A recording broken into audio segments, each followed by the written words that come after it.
Okay, will there be any other questions? Ikaw na mag-moderate. Thank you very much, sir. Thank you very much, ma'am. Our next question will come from A to Z, Mr. Kim Salinas.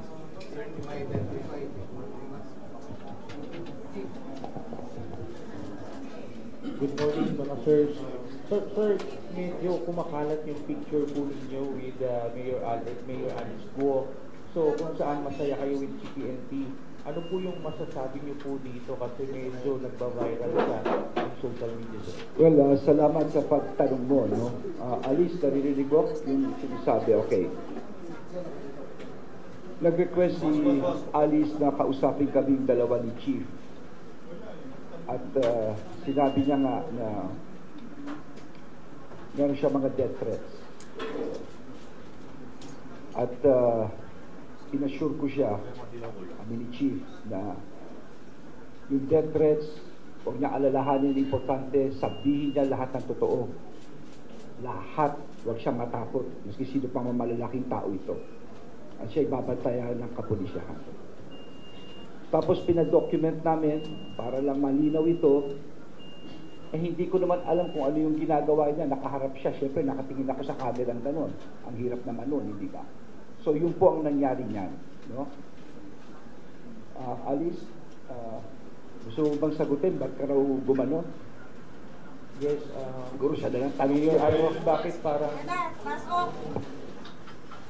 Matanggap man. Selfie.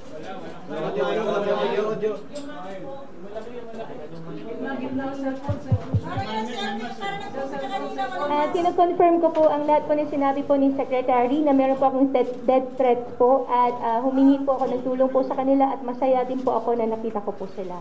I feel safe po. Maraming salamat po. Mayor Alice, kaya po ba medyo masaya po kayo sa mga pictures and yung mga nakikipag-selfie pa po sa inyo, lagi kayo nakasmile na parang less stress po kayo sa inyo pong sitwasyon?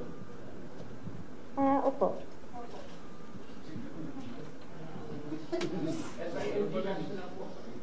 Kanino mananatili ngayon si Mayor Alice Guo? Sa Senate po ba o sa PNP Custodial Center natin? Ganito po kasi, no? Nag-file po ng kaso. Kung maalala ninyo, ang unang nag-file ng kaso labang kay Alice Guo ay DILG. At ito naging basihan ng ombudsman na mag-issue ng preventive suspension. Kung maalala nyo lang. Ngayon, ito ngayong final namin sa ombudsman, ito ngayon ay nakita ng ombudsman at kinampihan ng DILG at sinampa po ito at kinasuhan na po siya. No? At ito ngayon ay nasa korte ng Kapas Tarlac. At ang Kapas Tarlac po ay nag-issue ng warrant of arrest labang kay Alice Guo. No, ganun po ang nangyari. Meron na po siyang warrant ngayon. At kanina nga binasahan siya, sa eroplano pa lang binasahan na po siya. Binasa yung kanya demanda, na siya nakademanda at inaaresto po. Dahil po rito, siya ay pansamantala, maski ngayong gabi lang, dito muna siya sa PNP. Siguro si Chief ang makakapagsalita na rito. No? At yun naman sa Senado, kung sakali man, kung magbe-bail siya, pwede na siya mapunta sa Senado. Ganun po kasi ang Chief, can you bear me out here kung paano ang proseso na yung gagawin ng police? Magandang gabi po. What will happen is, kukunin po ng, she will be under the custody ng PNP ng CIDG natin, no? Kasi meron siyang standing warrant of arrest. Then after that, pagka na-serve na-inform na yung court dun sa RTC, then kung napag-bail siya, then we will turn over po natin sa Senate. But kung wala po siyang bail, it will be under the custody po ng CIDG ng PNP po. Sir, thank you very much. We will entertain two more last questions, and we are from GMA, Ms. Nympha Ravelo. Good morning, sir. Sir, Nympha Ravelo from DZWD. Pa-explain lang po para sa ating viewers and listeners. Kasi po si Mayor Alice Guo, former mayor, nakita kanina habang nung pinundo niya sa Indonesia, naka-casual clothes lang siya, masaya siya, nakapag-selfie pa nga.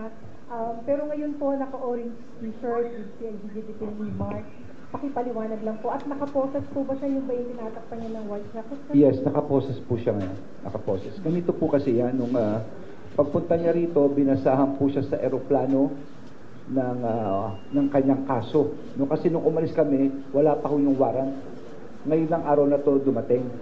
So, binasahan po siya at minagshot po siya doon sa loob. Kinuna siya ng medical record, etc. Nag-fingerprint, nag-ano. At doon ako nilagay yung CIDG na t-shirt. Ganun po yun. Sir, thank you very much. Our last question will come from DZRH, Mr. Pagbigyan mo na yung Nochi dalawa. Casas. Isa ba sa inyo dyan o ano? Pareho sino ba yun? Sir, Sir, matanggal ng mask. a last question po will come from DZRH, Mr. Nochi Casas.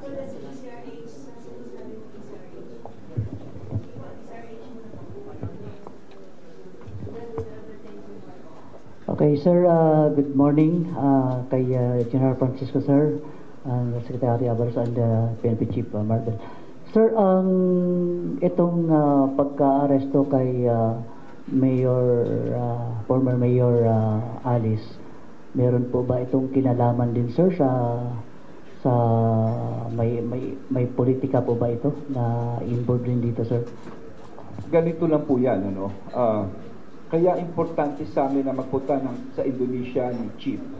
Kamukha na sinabi ko sa inyo kanina, wala kaming kasiguraduhang makukuha namin siya, inuulit ko.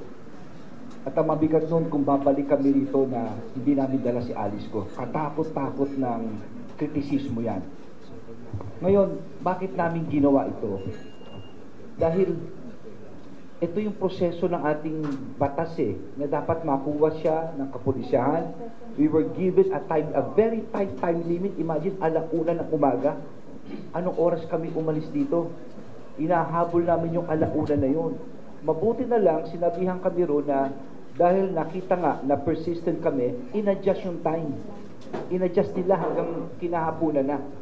Kaya nakagalaw kami ng gusto at yung nga, nagkaroon kami ng meeting doon. Ngayon, yung katanungan mo, bakit ganon? Well, yung nga ang sinasabi namin kay Alice, huwag kang matakot.